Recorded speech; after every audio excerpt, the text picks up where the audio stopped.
Hello, game head taxidermist from around the world. Mike here, Lemire Legends. In this video, we're going to show you how to remove. This is not a cape, obviously. This is just the head. We're going to show you how to remove the basically the fur off of the skull if you're going to do a shoulder mount on a deer or a neck mount or anything like that. Unfortunately, I don't have a buck handy. I got this doe, and before we get into this, just a brief little note here.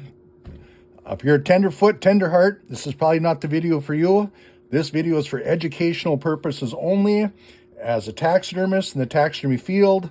And we're going to kind of keep the graphic content to a minimum if possible. But, you know, anything taxidermy associated that is not tanned, it's got to be prepped first. So we're gonna have a little bit of that kind of stuff here. So if you don't like that kind of content, this video is not for you. And for monetization purposes and all that good stuff with YouTube, this is for educational purposes only. First thing I want to talk about, before we get into putting the knife to this nice doe we have here, is you can see, as a taxidermist, protect yourself, okay? Wear your gloves. You can see I got a light colored shirt on right now. I got a light colored pair of pants on. I'm working on a light surface here. And the reason I say protect yourself is not from the stuff you can't see, but it's the stuff that you can barely see. You can see right there. That's our wonderful deer tick. And they carry Lyme disease and a lot of other diseases. I've seen a lot more of these ticks. I'm going to take care of him right now as long as I'm thinking of it. But I've seen a lot of ticks. I bet that's a long time, 40 years more, been at this game. You can just tell by the angst in my voice. I can't stand them, and they seem to get worse and worse every year.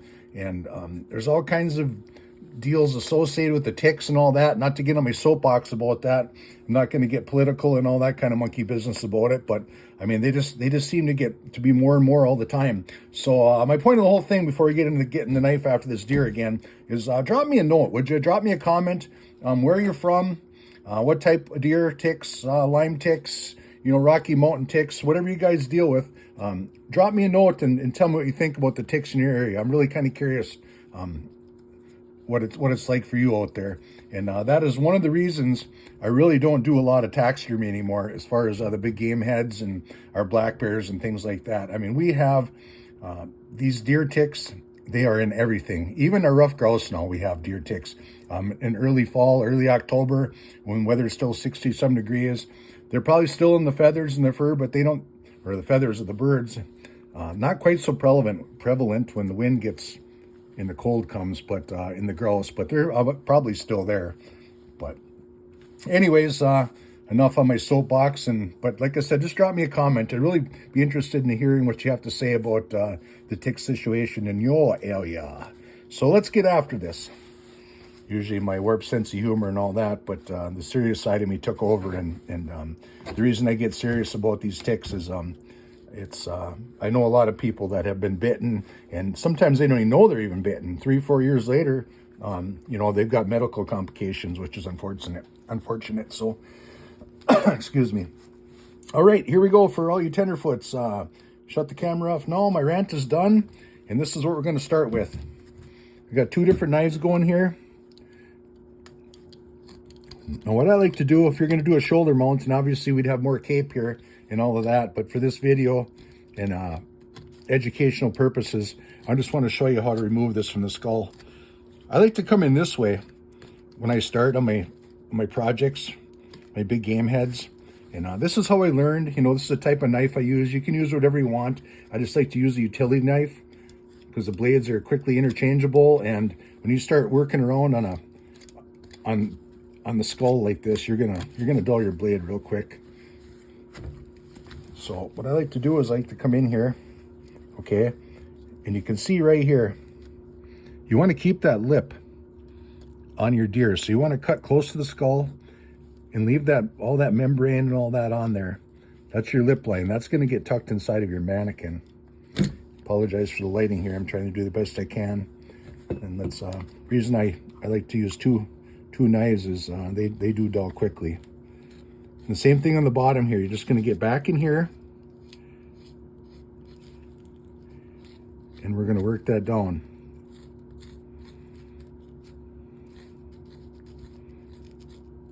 I'm just going to peel that right off the jaw. And the same thing, you want to leave all the slip line right here. You don't want to cut this way back and just leave this. You need to leave this because you're going to turn that later on. And that part of that is going to be tucked inside of your mannequin. So it's important to leave as much of that on there as you can. I like to do it this way again because it's really easy for you to see what you're doing this way as opposed to pulling everything up and over the top. I mean, this, especially if you're a beginner at this, I recommend trying this route first.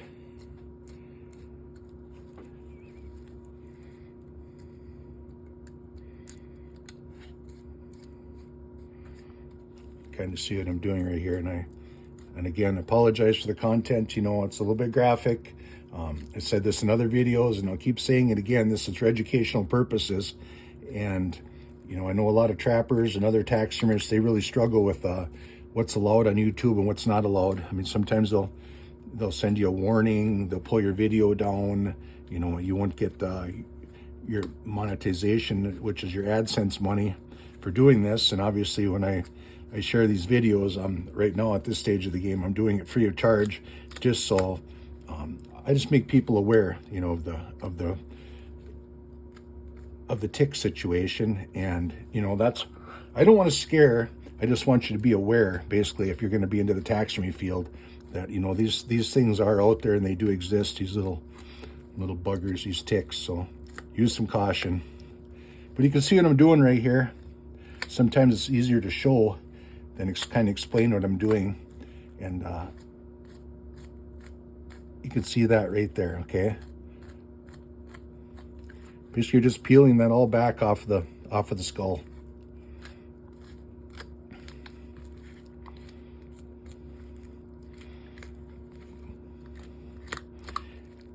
Now, you're not going to quite get it all the way up doing it this way to the hinge in the jaw, where the bottom jaw is hooked up inside of the top jaw.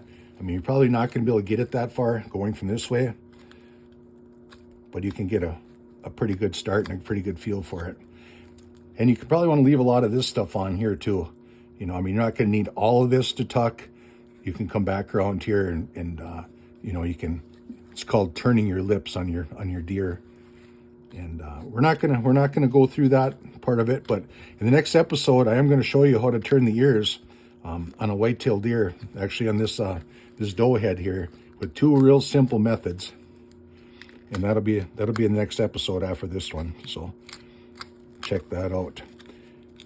Again, drop me a comment on the tick situation in your area, where you're from, and I'm really interested in that kind of stuff. Like, share, subscribe. So now what I'm doing is just, you can see where the cartilage in the nose is right here. I'm basically just taking my time there, and I'm going to separate that from the head. Just like this.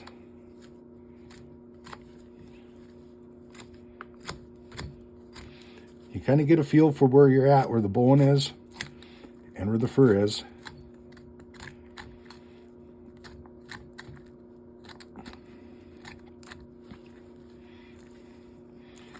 Now, if you happen to be learning on something like this, which before you start getting into the taxidermy business and start taking people's work, it's not a bad idea for you to try this out a few times on your own. You know, like I said, with everything, all the taxidermy stages and process, there's a lot of different ways of learning how to do this on your own.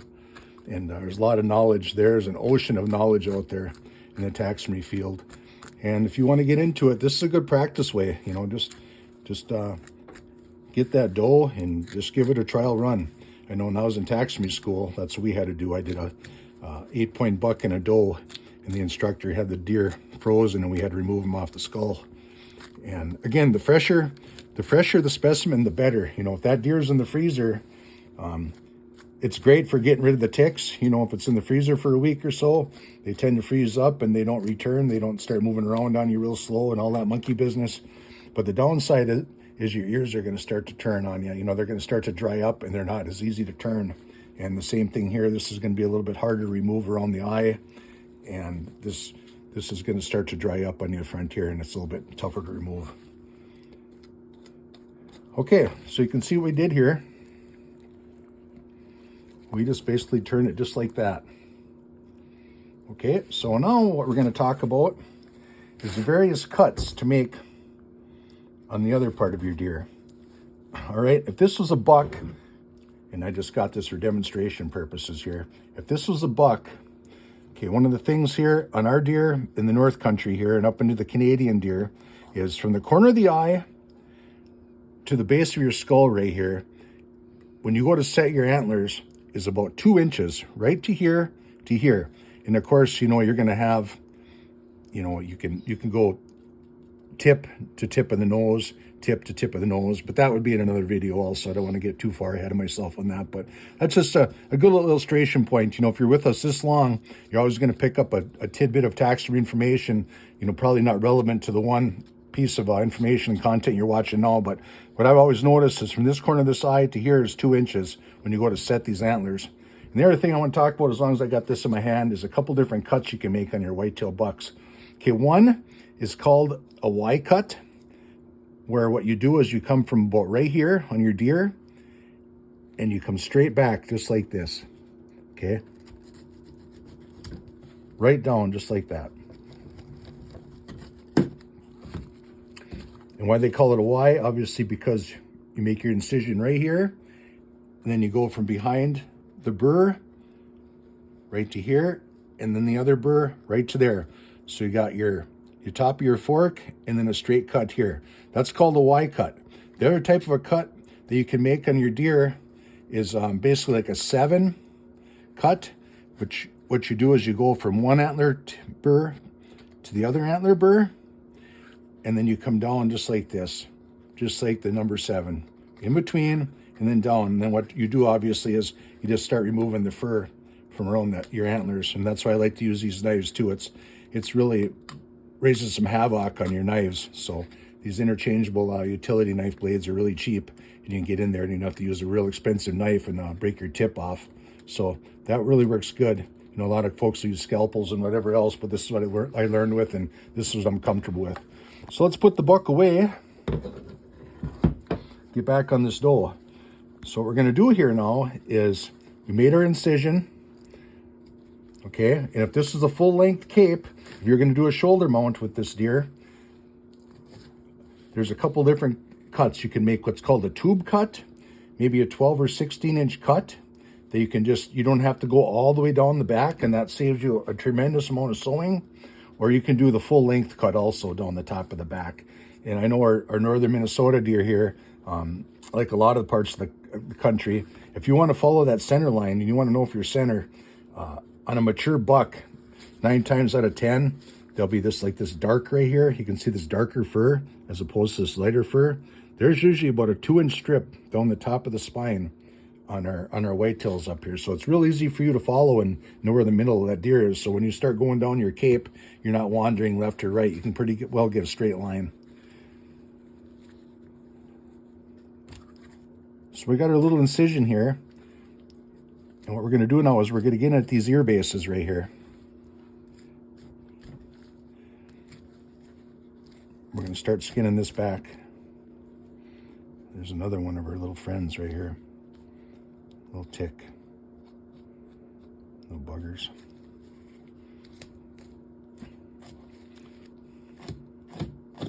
But again, that's this tick fetish I have. It's not a scare tactic. It's just for you to be aware, you know, that they are there and that risk does exist. So take all the precautions you can.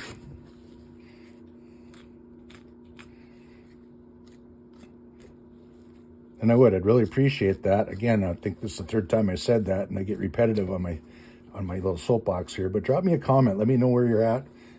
You know, what state you reside in, if you're in the continental United States, or where you're at, and what type of ticks you have. So what I'm doing there, as you can see, I just opened this up. No, just like that. I peeled it back.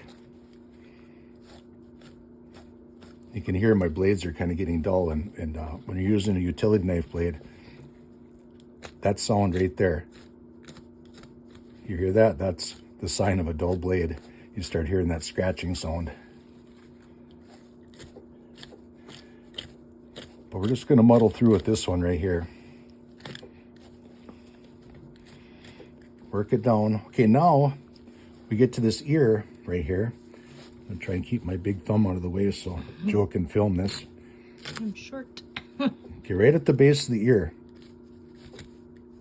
you're going to find this cartilage right there. You can see that ear canal right there. You want to separate that. So the cape is going to be removed from your skull right there. And once you break those loose, it gets a lot easier to work on. So there's one ear removed. You can see there. Part of the canal there and the canal there. You don't want to go in real high. You know, you don't want to come in way up here because you're going to do some damage to your mount. You're going to have a lot of sewing to do. So keep it as close to the skull as you can.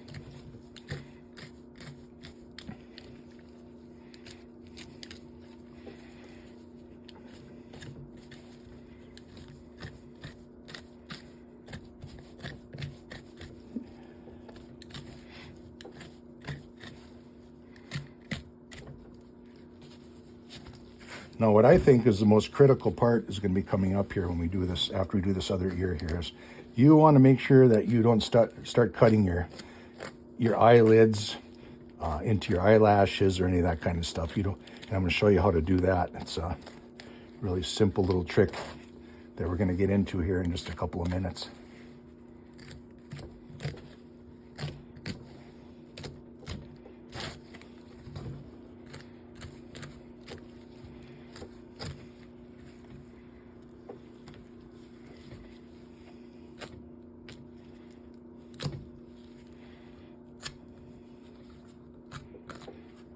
You can really hear that blade's getting dull. Let's try this one. I like to use a little sharper knife when I get to the corner of these eyes.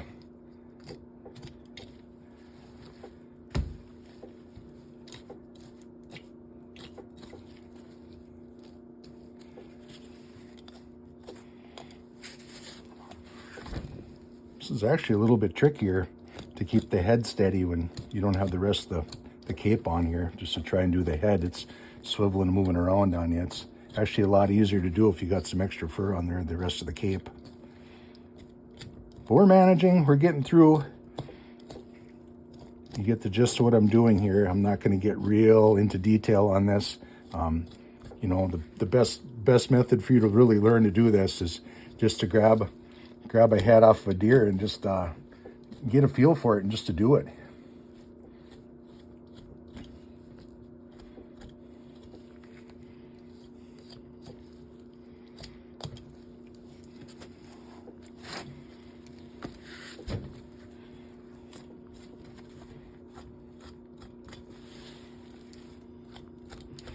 All right, we're just about to the back corner of the eye.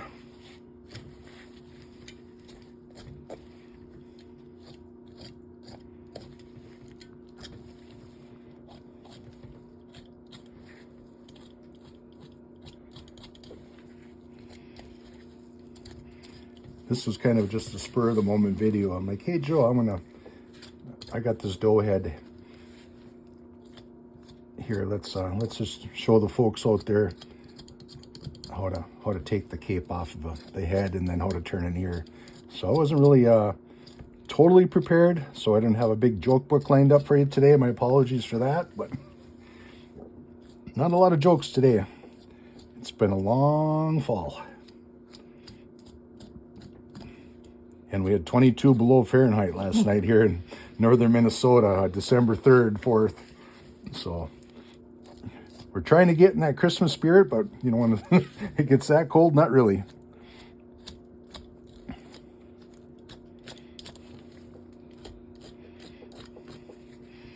Okay, now we're getting back into the jaw hinged right here, so don't panic when all of a sudden you go, oh, I blasted through, you know, oh, I made a hole or something. No, not really. You're catching the front side of what you already did, so it'll break free for you real easy. And that's kind of where I'm at right here. You know, I worked my way through there already, so Not to panic. Don't fret that when you hit that spot. You know, you didn't destroy anything. You made it through it to the far side.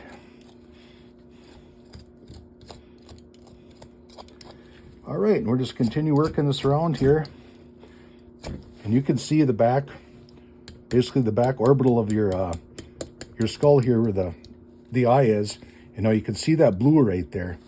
And whether you're skinning out a deer, any type of a mammal for the taxidermy trade, I always say, look for that blue, put some tension on it, and keep your knife high.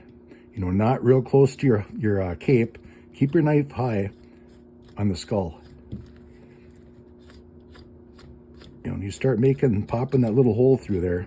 I'm going to do this real slow. I've done 1,000 of these, and I could do it a lot faster, but just like I said, for educational purposes, and most of you that are stuck around this far are really curious to see how this is done and want to learn, so I appreciate that. And we're going to go slow, and I'm going to show you exactly how I learned and how I think is the best method of doing this.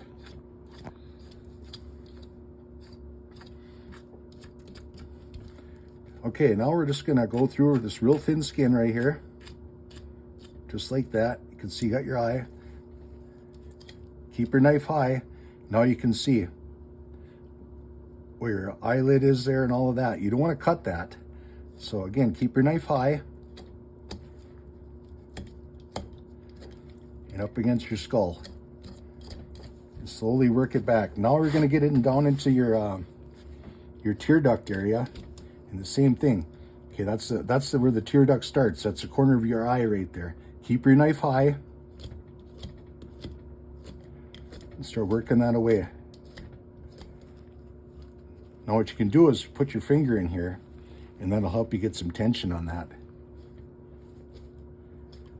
Now don't pull too hard, you don't want to rip it. Just enough to give you a little tension. Now you can see this white right here.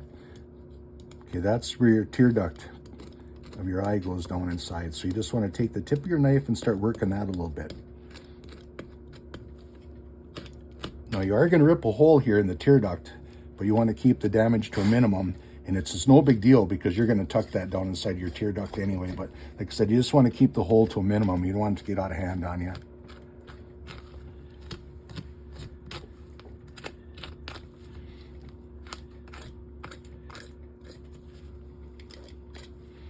Okay, and then we're just going to take this extra meat off the bottom of the jaw here, and that side's free. Poor Jo, she's standing on her tippy toes here trying to film this, and I know she's getting a little impatient on this. My 10 minutes is always 20 minutes, 30 minutes. And you're heading towards 25. Yeah, yeah. You should know this by now. But we're going to do the same thing on this one, and then we're going to wrap this up. Again, thanks for watching. I'm just short in your big hands. Yeah, I know. It's one thing to do it, but to have to film it and then explain it is a totally different ball game. So drop us a comment, like, share, subscribe. Do us a solid, and I hope you had a good hunting season. Things went well, and if you're a beginner at this, don't quit. And like I said, my tick rant, that's meant to be aware, not to scare. So we appreciate you watching, and we're just going to take you through this last little bit right here, and we'll cut you loose. Or you already cut me loose, one of the two. Same thing, we're into that tear duct right there. Okay, and this one I'm just going to show you because I know we're going to get a good camera angle on this. And like I said, keep your damages to a minimum. Now, if you go right in here, you're not going to have any hole at all. Okay, you can poke around at it. But if you happen to come through here like this, okay, you're going to start to make a little bit of a hole. Don't panic. I mean, that's going to get tucked inside your tear duct when you do your mount anyway.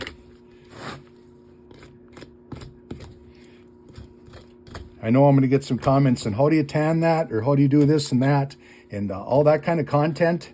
It's going to be available here when I hit the 500 subscriber mark on a membership programming. When run you through all the tanning processes I use for a lot of different critters, and the different things. I've had a lot of folks want to know about borax, dry preservative opposed to tanning, all that kind of stuff.